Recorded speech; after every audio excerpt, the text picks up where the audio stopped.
New York and on the new Hot 97 app. Ebro in the morning on Hot 97. Ebro in the morning. We got Laura Stiles. Rosenberg is on assignment at the ESPYs. And my brother from the Bay Area, representing Oakland, Boots Riley, on the program today. Welcome. I saw Boots in the lobby. He was like, yo, what's going on? I didn't think you would remember me from Northern California days. I remember that. It was in Sacramento. We used to go up there, try to get you to play our record. Yeah. You did it a couple times. Only a couple. No, That's how you treat me. That's how you treat me. Yo, if you don't know about the coup, and one of the illest rap logos and some of the illest rap album titles, because you guys were talking about Pan-Africanism, justice, black life, police brutality, abuse of power, corrupt government, capitalistic greed. Yeah, not just necessarily the greed, but the exploitation that happens, like the reason that we're broke. Yeah. That this system has to have a certain amount of unemployed people to operate. It can't have full employment. Otherwise, then the wages go up for They can't threaten you with your job if everybody got a job. Right. So then you can ask for whatever you want. And they can't make the margins that they want on the top. Yeah. If they raise your wage. Yeah, exactly. So we live in an economy that has to have poverty. But everything that we're being told is that is all about how our culture is, and is messed up. The families of people of color is messed up. That's why we're all broke. That's what we keep being told. That it's our fault. Yeah, that it's the fault of the impoverished. And so anyway, our music always talked about that. Our music is never like, you gotta fix yourself. It's more like, hey, we all know what the problem is. Let's go do it. You guys were cooking Donald Trump back then too. Oh yeah. I mean, because our target is not necessarily elected officials. Our target is always the puppets behind the puppet masters. Well, so now you got the puppet. I mean, the puppet masters behind the puppets. And now is at this point in the trajectory of it all, is Donald Trump still a puppet, or is he a puppet master? Well, Donald Trump, and we even have that in the song, Donald Trump was part of the newer rich group of folks. So they don't all work in concert with each other. You got, it's basically gangs almost. You got different gangs and groupings of rich folks that control the world. So and some of those end up in conflict. And there used to be a couple very well-known ones. You would hear people talk about the Trilateral Commission. That was a group of corporations that were and families that band together. Folks came out of that, like Clinton and Jimmy Carter. They were part of that. Then you had the Sun Belt Corporation. That's where like Reagan and Nixon, and Bush were connected. No, Bush was also Trilateral Commission. But so that goes different party lines. Now there's always other groups of very wealthy folks and corporations that are like, we want to get in on this, and we got a different plan. And those groups fight each other.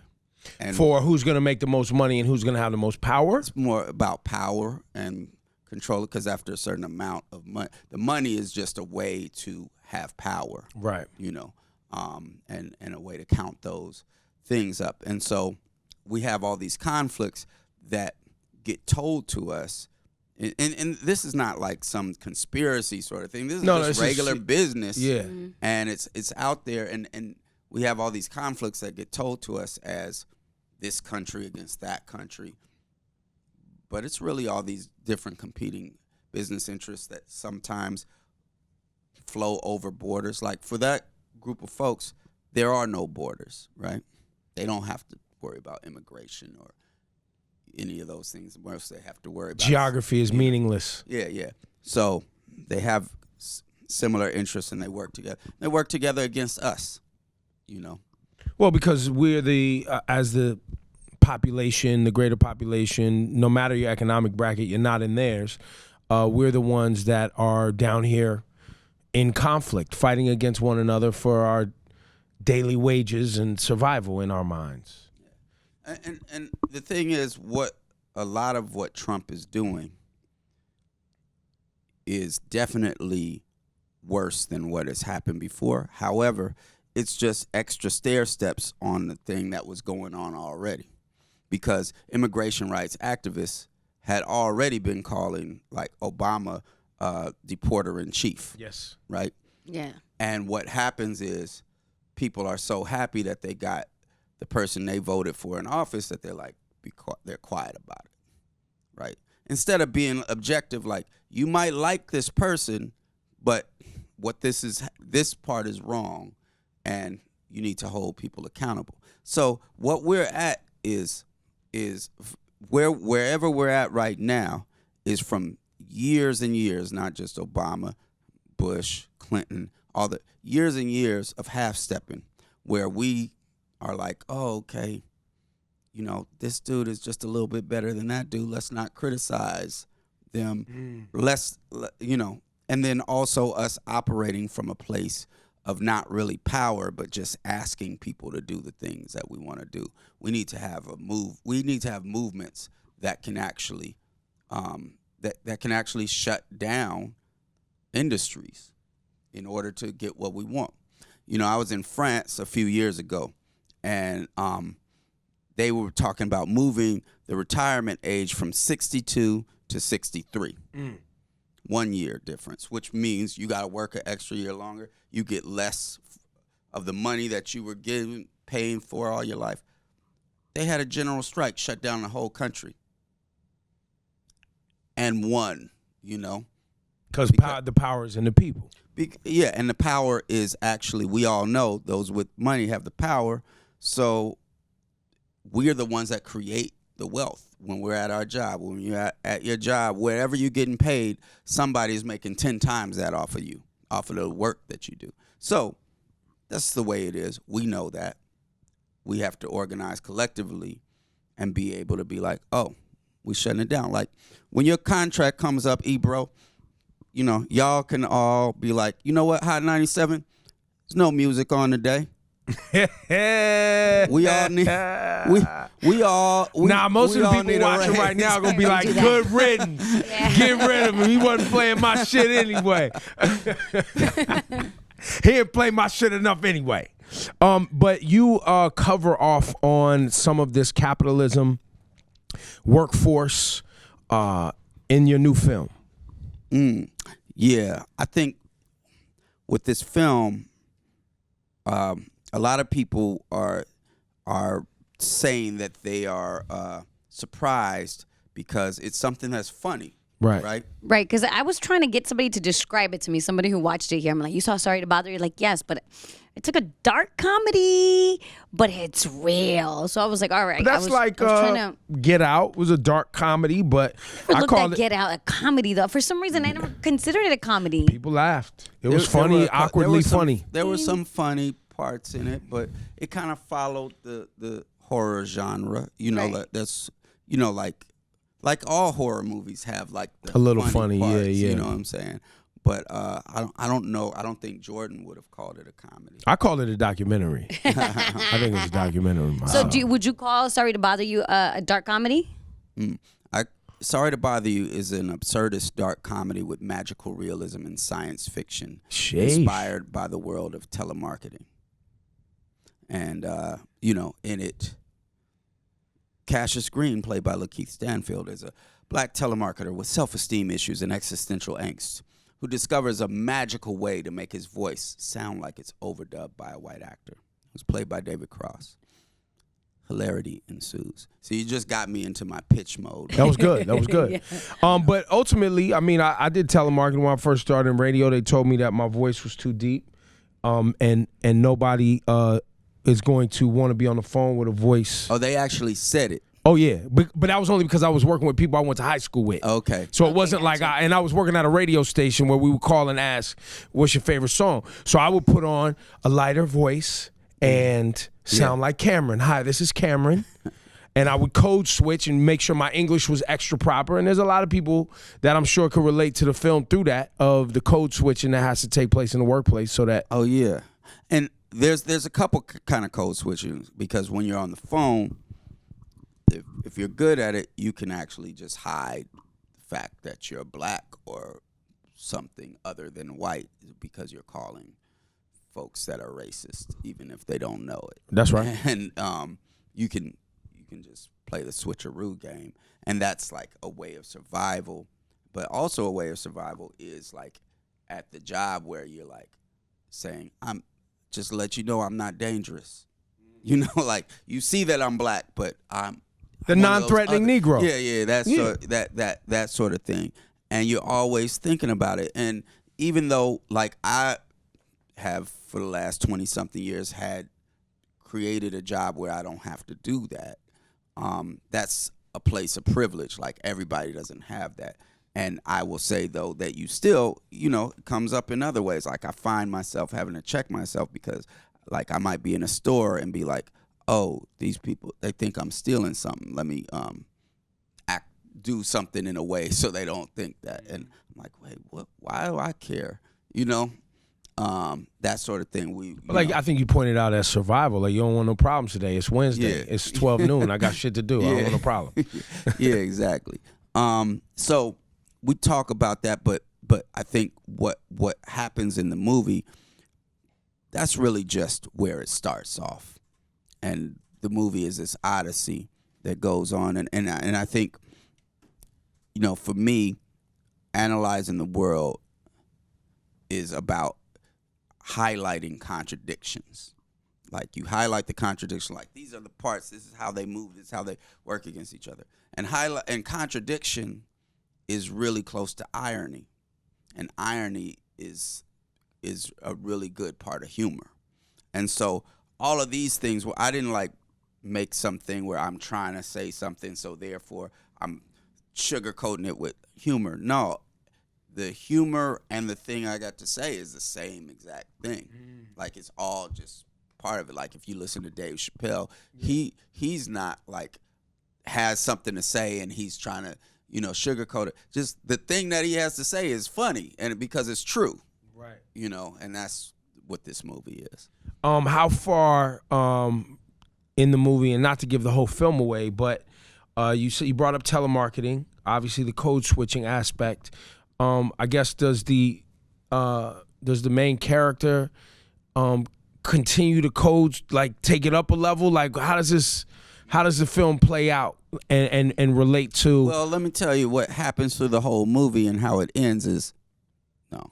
Yeah, I was about to say no. I'm like, I don't know if you want to do that. Well, no, but I do believe that for people to be inspired to go see the film, this guy's confronted with trying to get more money. So yeah, I'll say this: he is, you know, he just makes a magical white voice. It's different than code switching. Like it sounds to the people around him like his voice is overdubbed, and it catapults him up the ladder of telemarketing success, and then there's a whole other hilarity ensues. There's whole other things that he has to deal with, and the thing I think that's making people, because I think it surprised a lot of people how well.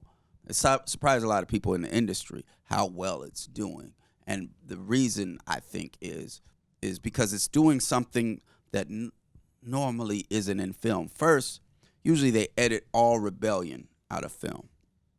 Like, you know, throughout all of our lives and a couple generations before, there's rebellion going on all over the country, all over the world, even if it's just a matter of a union thing or demonstrations, or like, I mean, just last month, the teachers in West Virginia shut down the whole state, right?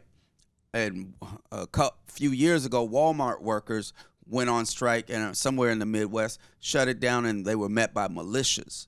And not only do we not talk about that on the media, when we write movies, we take all of that out. Like, think about, like, Never Let Me Go. Did you ever see that movie? Like, it's supposed to be science fiction.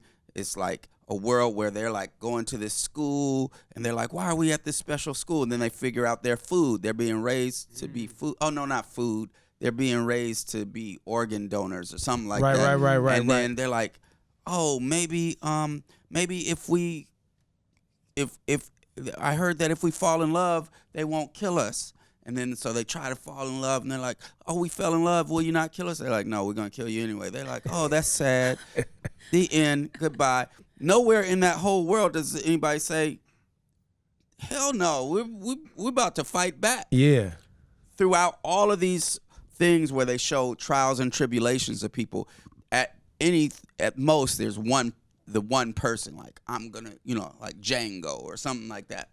But in reality, there's movements of people. There's not just one person, but that's been edited out of all the film worlds that we have. This is a film that has that, and it's not based in, something that happened 3 generations ago, or it's something about right now, and it has that. And it also is something that, because of the kind of comedy it is, it makes people think it's coming from a point of view that people have been wanting. Yeah, I think that everybody is struggling with the reality of their circumstance, right? You have people with double masters or whatever can't find a job, right? Or now they're overqualified, and there's there's that. You decided to go down a certain path. That whole industry is erased, and people are having. So I think the workplace and that, what do I have to do to make some money and move up in success in the workplace is a struggle that everybody's having. Yeah, and even like for folks that have been like parts of movements, been like, "Oh, okay, will you come be part of this thing? We're having a rally at 6:00, or we're having something on the weekend," and everybody's caught up trying to survive. So we need to make our movements have something that handles that, because think about it. That's what our songs are about. Even when you got songs where you got rappers bragging about all the stuff they got, the reason people are listening to it is because they're broke.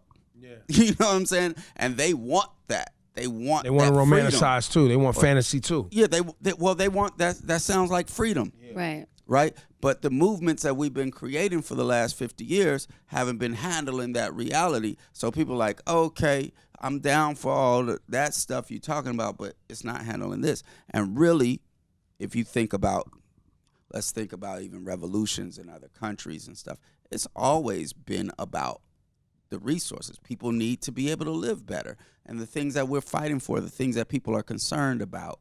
And so, yeah, I think this film deals with a lot of that. And I'm talking about this in like these heavy ways, but it's really the only reason I don't think that many people would go if it was handling it just in a heavy way. It's something that's a fun thing. The cast that we got is this amazing cast. We got Lakeith Stanfield, Tessa Thompson, Stephen Yeun, Terry Crews, Omari Hardwick, Danny Glover, Armie Hammer, and Jermaine Fowler.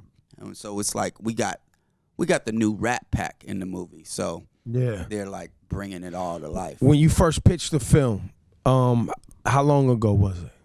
Well, I finished writing the film the first time in 2012, and we published it as its own paperback book on McSweeney's, and packaged it with their quarterly that goes out to like 10 or 20,000 people, and that was in 2014. So it took a long road of getting here. I had to try to get it made. I had to spend a lot of time on it. So I had to sacrifice and not tour, which made like booking agents be like, wow, we've been building up your fees all this time. Now you're not touring for a couple years. You're making it down. So, because we're a live band. So, when you don't tour, they're like, well, how do we know how much you're bringing in? Right. So I painted myself into this corner where I had to make the movie work, or I wasn't even going to be able to go back to. You was going to lose everything. Yeah. So, and I don't know if I could responsibly recommend that way of doing it, but that's quite a risk. That's the way that we did it. And then I got into the Sundance Writers Lab in 2015, so that added because I figured, okay, I do music so I can use some of my contacts to get to people and all that. But really, that's like, a double-edged sword, because now you're a musician with a script. Who the hell wants to read that? You know, like they're like, oh, of course you want to make a movie. You probably also want a line of shoes. You want, you know, make a restaurant. You know, the suspect, the quality is suspect. Right. And you know, so you have to get over that. And then we got, I got a couple like David Cross and Patton Oswalt, who also play voices in the movie. They signed on first, so then people were like, oh, at least maybe it's funny. Then when they published it on McSweeney's, it's a well-respected writer that heads that up named Dave Eggers. People are like, oh, wow, this is something. Then when Sundance signed on, they're like, okay, maybe this is a script that we need to look at. So it was like Stone Soup getting all these people involved and being like, look what we got cooking over here. And then I went to the director's lab. Then it started being stuff that, like, actors were taken seriously, like, because there's this myth that if you go to the Sundance labs, then you'll get into the Sundance Festival. And it's not true, but I did repeat that myth to investors, right. You know. So, yeah, so that was, like, it was a hard hustle, but doing independent music is what prepared me for that. Yeah, because that's hard hustle, too. And you've been doing that since 90... Our first album came out in 93. Yep, 93, the year I graduated high school, to Cool. And are you going to tour again? Yeah, I mean. Uh-oh. Because I'm gonna. I don't want to do like the 50 show tour, but like because I can now get my money somewhere else, then I can just pick the places and the shows I want to do. That's right. And just do it because I want to do it. Because I could imagine you have all these new opportunities now that the film is out. Well, now our new album is coming out in a couple days on Interscope. Okay. It's the soundtrack to the movie. Okay. Dope. And it's got Janelle Monáe on a couple songs, Killer Mike, E40, Tune Yards, and actually the lead single is actually with Lakeith on there, who's the lead actor. So wait, that Lakeith Stansfield clip that went out when he was like, what was the whole him being a rapper? Remember, it was like an IG live that went up, and there was like a backlash, and he was like, "No, it was just a rap." Yeah, well, skit. so Lakeith is like somebody who just likes to poke and mess with people. He doesn't care about being famous. He wants people to not like him for some reason. Like, so besides that, he has. I mean, because he's more about being an actor. He doesn't want people. So he hopes. I don't know, but like he's creating characters in these things. Well, so yeah, like he had when the movie was announced, he put "Be there July 6th, niggers" with the ERS, you know, because he's trying to get stuff going, and then, you know, he was saying stuff about Beyonce, you know, like just like how can I get people mad, like kind of like Andy Kaufman, like a performance artist, just playing different stuff. Because in that same thing you're talking about, he's also saying like, you know, look at my car, this and that. But if you listen to his stuff in the Moors, which is his other group, like that's all the stuff he's against, right? You know, but you know, so you know that's kind of what he was doing. I think he's trolling. He's trolling, causing conversation. Yeah, and would I do that? Do I agree with that? No, but that's really, you know. You have encouraged people to steal your albums before, though. Yeah. Steal this album. Yeah, I'll troll around different things. But yeah. Well, you don't know about this? No, what are you talking about? We had an album called "Steal This Album," and my theory at the time was that we had some of the brokest fans in the world, and so our stuff wasn't registering, like, because at the time you think about it like this. This is SoundScan days. Yeah, and at the time our like a lot of the lingo I used and stuff wasn't necessarily translatable. Like, so people weren't even getting, like now people will be like, oh, he was a great lyricist. But at the time, because I was using like Bay Area slang and making puns and plays off of words that people didn't even necessarily know in other places, they weren't necessarily getting that. So it didn't really our music hadn't yet got to like the suburbs all the time and stuff like that. So Northern Cali loved it though. Yeah. People loved it. Well, they liked it throughout the South and things like that, but we weren't getting that. What's now is just regular hip hop world thing, but then was considered crossover. Right. You know, Hip hop wasn't pop music then. yeah. I mean, it was. Was I mean, it? I mean, I guess you had Hammer. You had things that went You pop. had Run DMC. Yeah, you had like Run you had, DMC. you had, like. But it's it wasn't been like, as universally. Well, let's put it like this. mainstream. I believe what it was is that, because let's be clear, we're talking about race here, and when we're saying pop music and mainstream, Yeah. at the time, white kids listened to hip hop from the early '90s, late '80s on, but they were told to stay away from like the venues that played hip hop because it was considered black. Right. So we didn't see what was happening, and it wasn't reported because a lot of this started before SoundScan, and they thought country music was the big thing, and it was only when SoundScan got invented they were like, oh no, hip hop is the big thing because these white kids are buying hip hop, but they still wouldn't go out to the shows. And that was when the NWA popped up on the SoundScan and the Tupac's and Chronic was the #1 album. That was that 88, 89, 90. And so the white kids have always been the biggest group of folks buying it, but like when you think about the biggest artists of the last 20 years, it's interesting to think that most of the people that bought them are white kids, because that's whether you're selling shoes or whatever, you're selling something. So, but the image is that it's mainly people of color getting it. So it's always been that, but it's just a matter of marketing, right? Of how it is. So it's just kind of like we talked about, like you said, with Steal This Album. Back then at the same time, you had record labels that were in denial. You had media that was in denial, and they were acting like hip hop,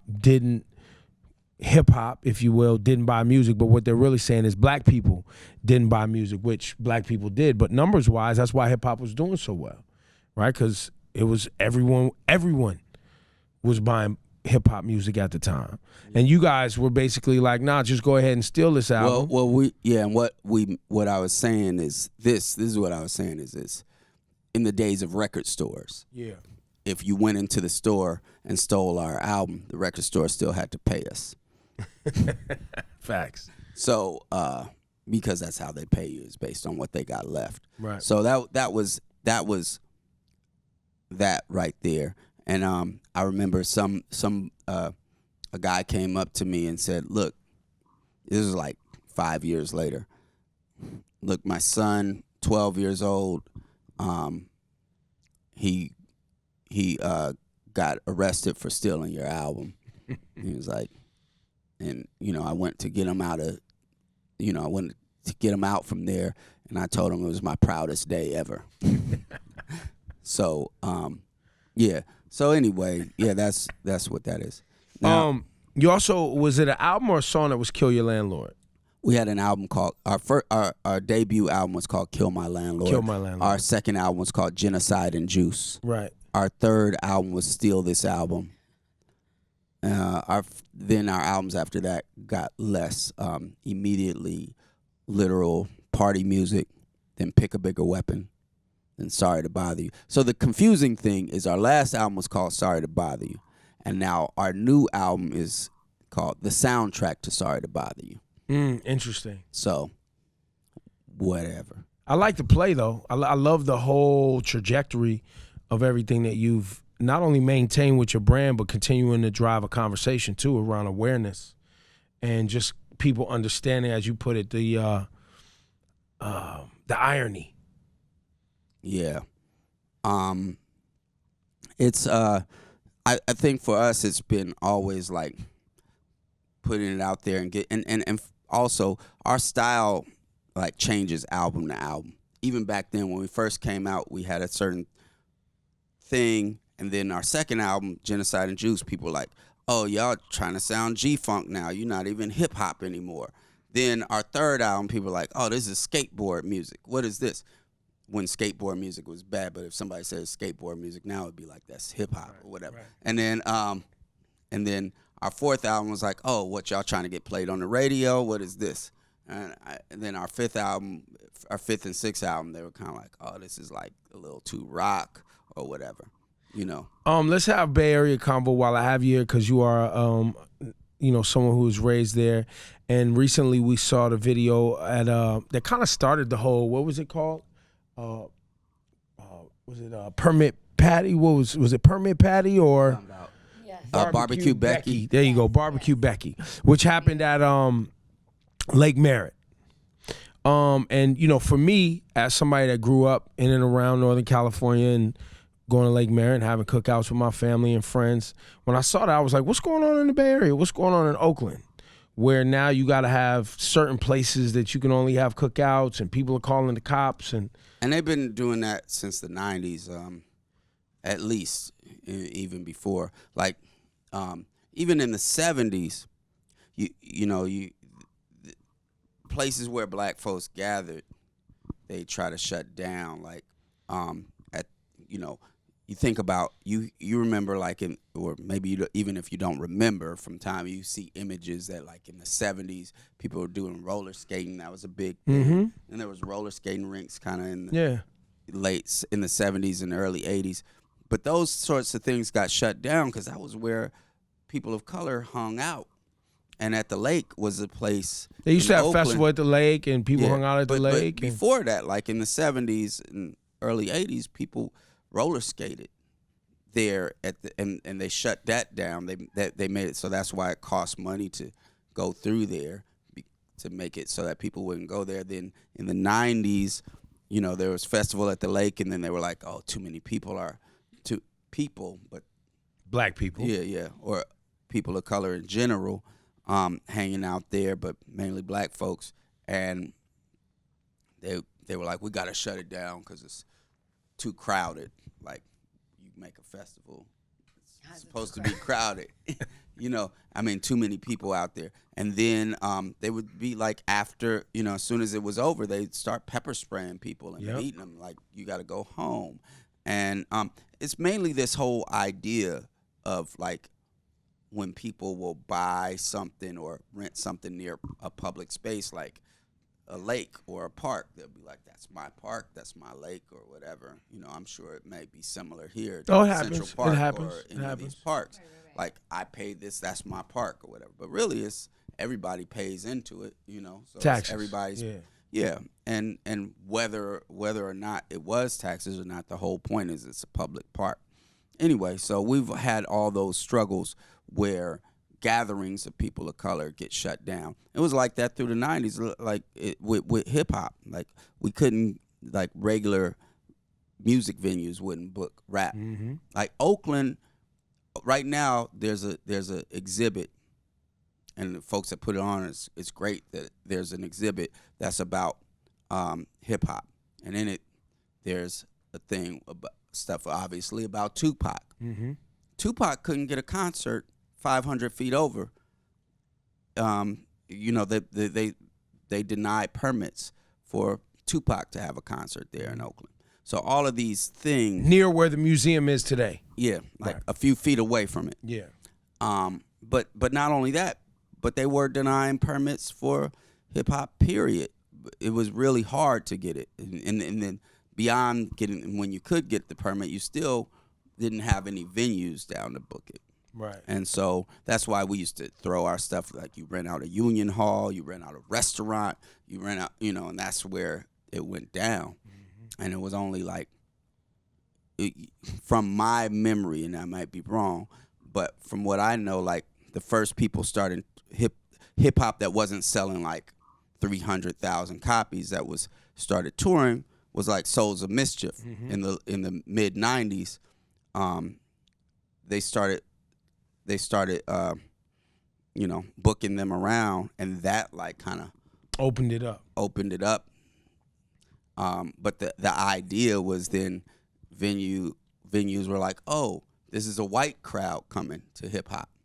When it was thought of as a black crowd, it was something that those same venues didn't want to book. Interesting.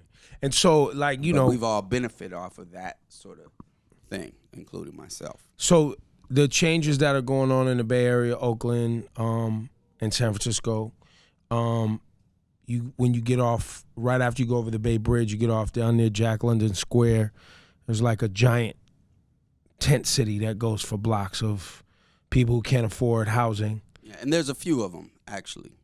In Oakland. Yeah. Oh, I didn't know there was more than one. Yeah, there's more than one. And then there are some folks that are actually doing some work around that and like trying to build a little bit better shelters, but they're still like shelters. Because we're having a housing crisis here in New York City, which is, I'm sure, the same thing. So I don't. It's not. We haven't gotten to so they 10 like cities, to explain it, and I don't know what's happening here. They like to explain it here as a housing crisis. That's what they say here. But it's a poverty crisis, which is which is about capitalism. It's not that there aren't houses that exist. It's not like every house is filled up. Right. You know Just can't afford it. Yeah, that's it's it. really, Yeah. there is, so like when they say The houses are crisis, there. People can't make enough money to get in them. yeah, that the rent is too high. With that dude, the rent is too damn high. Right. You know, the rent, and it's true. You know, like I fought really hard to stay in Oakland, especially with the music. Everybody's like, move to LA. A lot of people did, like, because then you could have a meeting every day with the people and they're like, beg them to do stuff. And I was like, I'm not doing that. You know, and my music would change because then you're like, oh, this is what's hot right now. This is blah, blah, blah. This, you know, but so I fought to stay in Oakland because that's what makes my music. But really, I should have fought for everybody to stay in Oakland.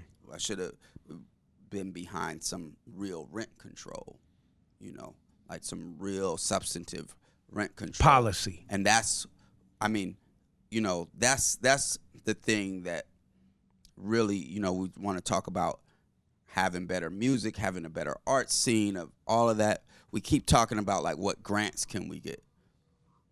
You know, it's all intertwined. We got to make it so that the rent doesn't go up anymore.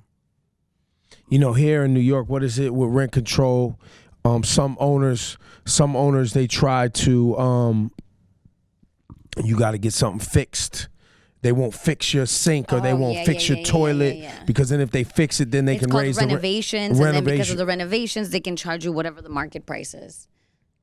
Yeah. So that's why it has to be some real rent control. Because sometimes it's just like, oh, if the owner needs to fix something, then you know, and that's just a loophole, you know. Right, but right. you know, we could make whatever policy we want.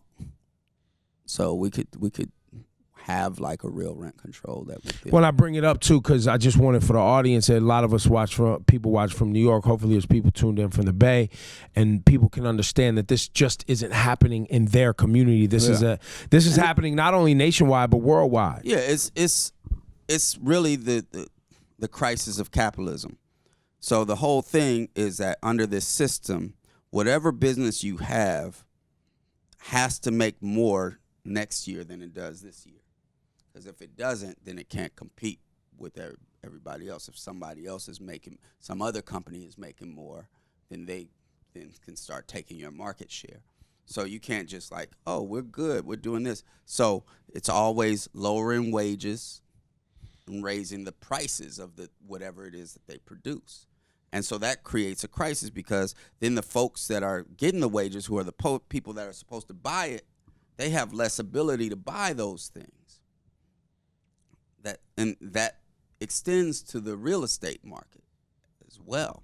So raising the prices of the housing while people's wages are being lowered. Sometimes your wage is not going to get lowered because the number isn't going to go down, but because the prices are going up, your wages are getting lowered.